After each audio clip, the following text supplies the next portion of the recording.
महिलाओं के मुद्दे भाजपा के लिए चुनावी मुद्दे नहीं है, बल्कि भाजपा की हर योजना का वो प्राण तत्व है। महिलाओं का जीवन आसान बनाना हो, महिलाओं को ज्यादा से ज्यादा रोजगार के, स्वरोजगार के अवसर मुहैया कराना हो, ये भाजपा का कमिटमेंट है। मैं इसे अपनी सरकार का सौभाग्य मानता हूं कि हमें महिला सशक्तिकरण के लिए इतना कुछ करने का मौका देश की जनता ने दिया है।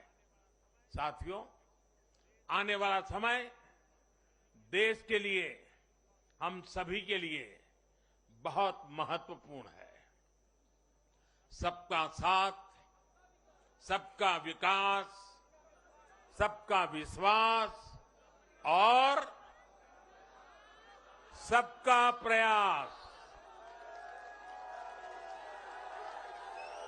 इस भावना पर आगे बढ़ते हुए हमें विकसित भारत के लिए काम करना है। हमें मिलकर एक दूसरे के साथ काम करना है।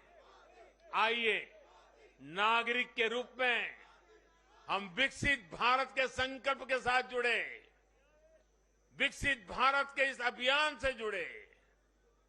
और मैं फिर एक बार देश भर के लाखों कार्यकर्ताओं को 5-5 पीढ़ी की तपस्या को आगे बढ़ाने के लिए हृदय से धन्यवाद करता हूं, अभिनंदन करता हूं। मैं जनता जनार्दन को भी प्रणाम करता हूं। उनके निरंतर आशीर्वाद हमारे लिए नित्य नूतन ऊर्जा बन जाते हैं। ये निरंतर समर्थन हमें सात्विक भाव से, सेवा भाव से, समर्पण भाव से कार्य करने की शक्ति देता है।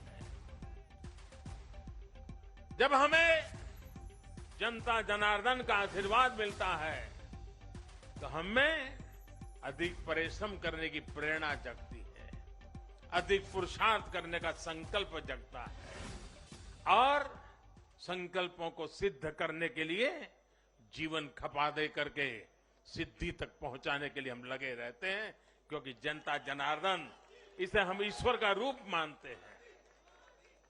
और यही सामर्थ्य, यही शक्ति एक सेवक के भाव से, सेवा भाव से, समर्पण की अप्रतिम राह को पकड़ते हुए चलते रहना, चलते रहना, चलते रहना, चरैवेति चरैवेति चरैवेति, इसी मंत्र को लेकर के हम चल रहे हैं।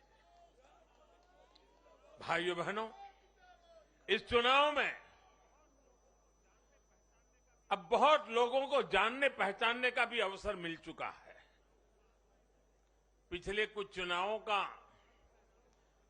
एक बड़े कैनवास पर एनालिसिस करना चाहिए कि जो अपने आप को न्यूट्रल कहते हैं, जिनका न्यूट्रल होना जरूरी होता है, वो कहां खड़े होते हैं, कब कैसे रंग बदलते हैं और कैसे कैसे खेल खेलते हैं, वो अब देश को जान लेना बहुत जरूरी है, बहुत जरूरी है। उत्तराखंड का इतना बड़ा चुनाव हुआ, कितनी जमानतें जब्त हुई, किसकी हुई, कोई चर्चा नहीं। हिमाचल में इतना बड़ा चुनाव हुआ, कितने लोगों की जमानत जब्त हुई, कितने लोगों का बुरा हाल हुआ, कोई चर्चा नहीं। भाइयों बहनों, उन लोगों को भी जानना चाहिए, पहचानना चाहिए कि ये भी ठेकेदार है।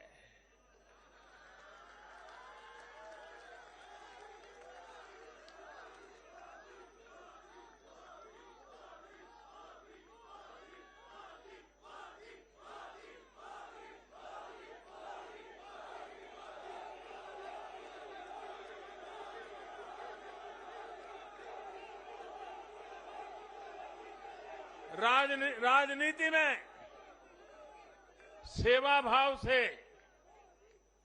एक मूक सेवक की तरह काम करना, वो जैसे डिस्क्वालिफिकेशन माना जा रहा है। कि क्या नौबत आई है, ये कैसे नए मापदंड लगाए गए हैं। अब देखिए मुझे खुशी हो रही है कि हमारे गुजरात के सीएम भूपेंद्र भाई पटेल करीब करीब 2 लाख वोटों से जीते हैं। असेंबली सीट पे लोकसभा में भी कोई 2 लाख से जीते तो बहुत बड़ी बात मानी जाती है। असेंबली में करीब करीब 2 लाख वोट से जीतना, लेकिन ठेकेदारों का, उनका तराजू कुछ और है। और इसलिए भाइयों बहनों, हमें निरंतर विपरीत इन जुल्मों के बीच में आगे बढ़ना है। हमें अपनी सहन शक्ति को बढ़ाना है, हमें अपनी समझ शक्ति को बढ़ाना है, और हमें हमारे सेवा भाव का विस्तार भी करना है, हमारे सेवा भाव की गहराई भी बढ़ानी है, और सेवा भाव से ही जीतना है। क्योंकि जो जहां बैठा है वो बदलने वाला नहीं है, उसका इरादा नेक नहीं है जी। और इसलिए हमारी कसौटी है, हर पल हमारी कसौटी है। और मैं तो कभी कभी मानता हूं, और खास करके 2002 के बाद मैं विशेष रूप से मानता हूं, शायद मेरे जीवन का कोई पल ऐसा नहीं गया, कोई कदम ऐसा नहीं रहा जिसकी धज्जियां न उड़ा दी गई हो, जिसकी आलोचना नहीं, धज्जियां उड़ा देना, बाल नोच लेना। लेकिन इसका मुझे बहुत फायदा हुआ, क्योंकि मैं हमेशा सतर्क रहा। हर इस प्रकार की बुरी प्रवृत्ति से कुछ न कुछ सकारात्मक खोजता रहा, खुद में बदलाव लाता रहा, सीखता गया, बढ़ता गया। और जिन लोगों को चारों तरफ से उछालने वाले लोग रहते हैं, कंधे पर बिठा करके नाचने वाले लोग हैं, उनसे सुधरने की भी संभावना नहीं होती। वो तो जो है वहां से भी बिगड़ेंगे। और इसलिए आलोचनाओं ने भी हमें बहुत सिखाया है। हर आलोचना में से हमारे काम की चीज हमें खोजते रहना है, हमें अपनी शक्ति को बढ़ाते रहना है, और कठोर से कठोर झूठे आरोपों को सहने का सामर्थ्य भी बढ़ाना होगा साथियों, क्योंकि अब जुल्म बढ़ने वाला है। अब मान के चलिए, मुझ पर भी बढ़ने वाला है, आप सब पर भी बढ़ने वाला है, क्योंकि ये सहन नहीं कर पाएंगे, ये पचा नहीं पाएंगे। और उसका जवाब यही है, हमें अपनी सहन शक्ति बढ़ाना है, हमें अपनी समझदारी का विस्तार करना है, हमें अधिक से अधिक लोगों को समावेश करने की दिशा में अपने हाथ चौड़ा करके लोगों को स्वीकारना है, स्वागत करना है।